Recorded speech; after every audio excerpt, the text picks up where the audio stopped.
O Senhor esteja convosco, Ele está no meio de nós. Proclamação do Evangelho de Jesus Cristo segundo João. Glória a vós, Senhor.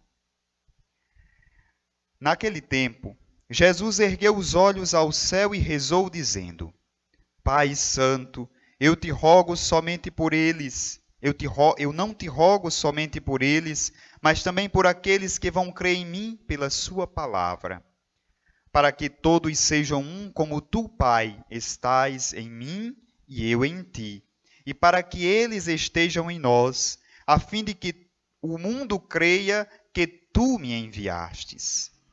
Eu dei-lhes a glória que tu me destes, para que eles sejam um, como nós somos um.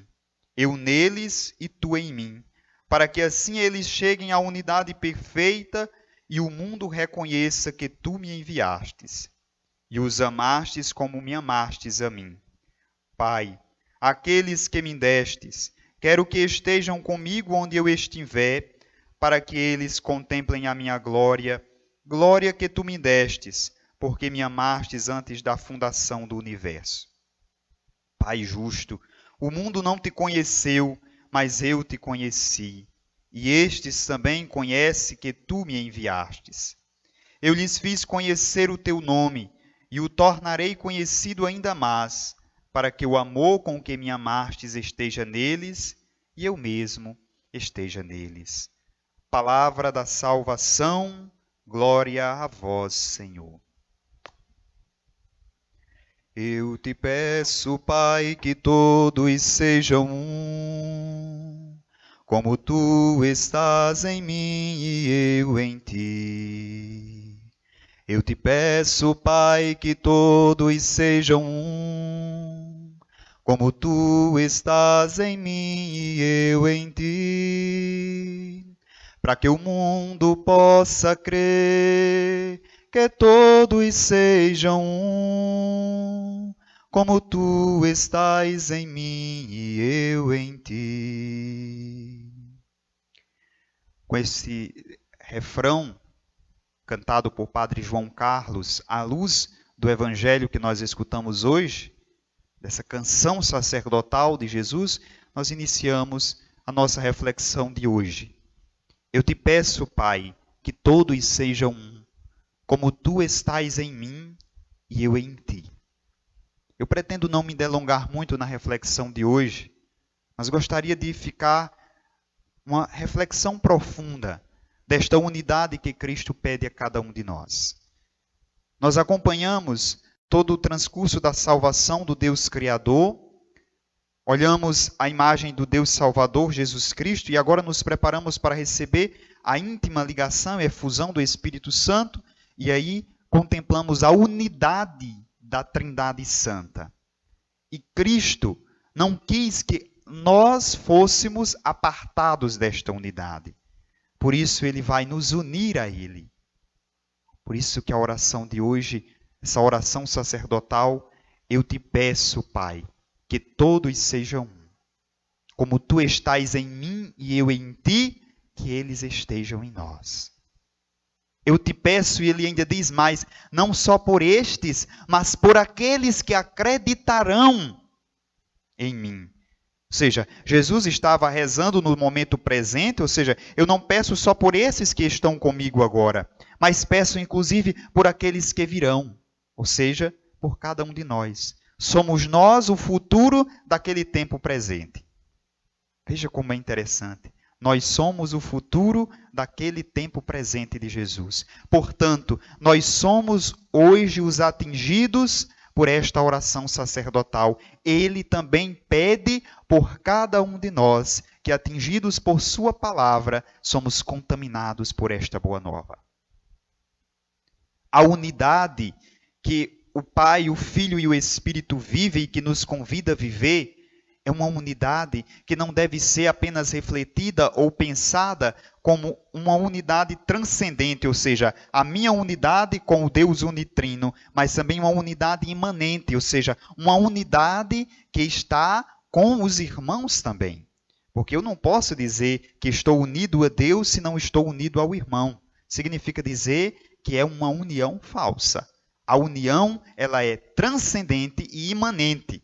Eu me uno à Trindade Santa e o reflexo disso deve se transparecer na minha união com os irmãos e as irmãs. Veja o grande conflito da primeira leitura de hoje dos Atos dos Apóstolos. Paulo é chamado pelo tribuno e existem dois grupos religiosos, os saduceus e os fariseus. Paulo era do grupo dos fariseus. Os fariseus acreditavam na ressurreição, em anjos, nos espíritos, tá. Os saduceus eram um grupo religioso que não acreditava em anjo, em espírito e não acreditava na ressurreição. Quando Paulo fala da ressurreição, logo os saduceus se agitam, logo os fariseus entram em conflito e não vai entrar em nenhum acordo. Por quê? Porque a unidade ali não existia. Era cada um querendo defender a sua doutrina. Veja que se isso hoje nós olhamos, não é diferente. Entre grupos religiosos, entre religiões, acontece o mesmo hoje. É cada religião querendo defender a sua doutrina, cada um apartado.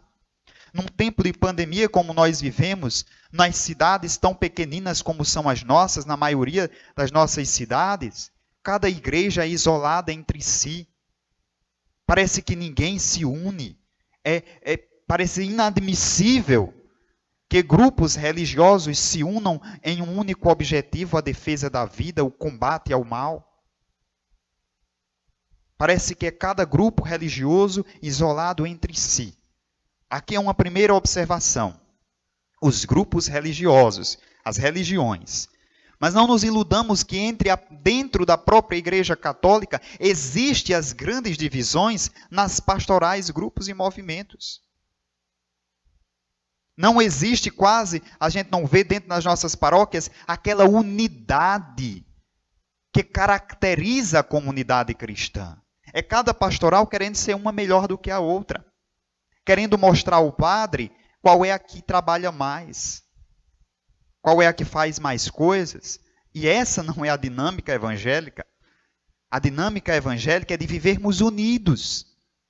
Unidos como comunidade cristã, como grupos pastorais e movimentos, onde ninguém quer brilhar mais do que ninguém, é porque não é para brilhar. A nossa missão é fazer como João Batista fez. Fazer com que Cristo apareça e nós diminuamos. Então não é fazer com que o mundo perceba a minha pastoral, não é fazer com que o mundo perceba a minha ação, mas é fazer com que o mundo perceba Cristo. Que Cristo seja glorificado na ação da minha pastoral, louvado seja Deus. Que Cristo seja glorificado, seja encontrado, seja vivenciado na minha forma cristã de viver, louvado seja Deus. Mas enquanto nós estivermos degladiando dentro de nossas próprias pastorais, grupos e movimentos, nós não iremos transparecer para o mundo a luz da esperança, a luz do Cristo ressuscitado. Porque só um espírito plenamente em estado de união e fraternidade é capaz de demonstrar ao mundo a verdadeira essência do cristianismo.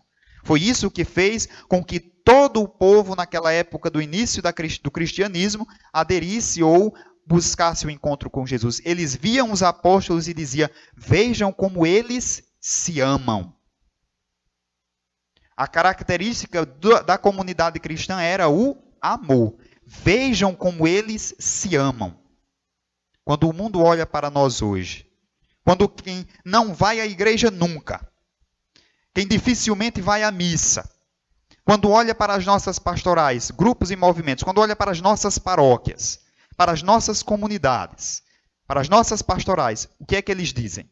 Qual é a característica que salta aos olhos daqueles que não vão à igreja de forma alguma? Será que é de imagem de uma comunidade unida e que se ama? Ou de uma comunidade dividida que segrega? Por mais que as palavras do padre estejam parecendo duras, às vezes é necessário a gente alertar um pouco para a situação, para que a gente não relaxe e ache que está tudo bem. Não, não está. É necessário viver a unidade. Senão, não viveremos como cristãos. Isso é entre religiões, isso é dentro da própria Igreja Católica, nas pastorais, grupos e movimentos, e isso é dentro da própria família, igreja doméstica. Não esqueçamos desta oração sacerdotal de Jesus. Eu te peço, Pai, que todos sejam um, como tu estás em mim e eu em ti. Eu te peço não só por estes, mas por aqueles que acreditarão, por cada um de nós. Não é qualquer um que está pedindo por nós. Quem pede por cada um de nós é o próprio Filho de Deus humanado, o Verbo divino encarnado, o próprio Deus que veio nos visitar. Eu te peço, Pai, que todos sejam um, como tu estás em mim e eu em ti. Eu te peço, Pai, que todos sejam um, como tu estás em mim e eu em ti, para que o mundo possa crer que todos sejam um, como tu estás em mim e eu em ti. Louvado seja nosso Senhor Jesus Cristo, para sempre seja louvado.